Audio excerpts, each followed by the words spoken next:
Welcome to Decent Channel.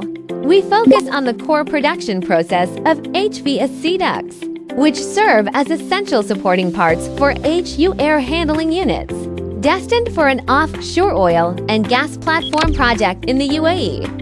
Decent Machinery manufactures various ducts made of galvanized steel and stainless steel according to customer requirements, enabling air conditioning and ventilation equipment to efficiently realize cooling, heating, and ventilation functions in diverse operating environments.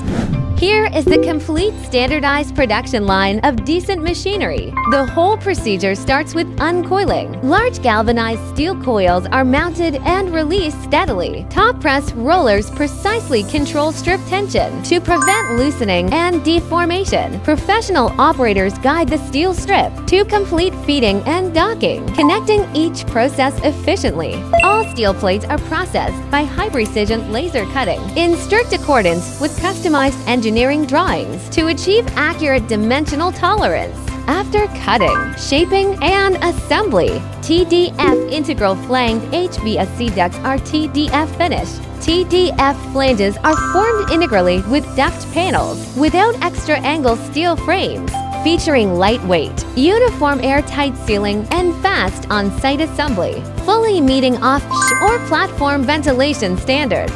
Beyond independent manufacturing capabilities, Decent Machinery delivers a full set of turnkey solutions. The complete service covers on-site field surveys, professional customized duct design, on-site construction and installation, as well as overall system commissioning for offshore engineering projects. The batch of HU matching HVAC ducts has been fully completed and shipped to the offshore oil drilling platform in the UAE. Had cooperation with Decent Machinery to supply duct and HVAC duct and gear duct materials. They have successfully loaded it and will be sending these items to UAE. Thank you. Stay tuned to Decent Machinery for ongoing updates of this overseas project.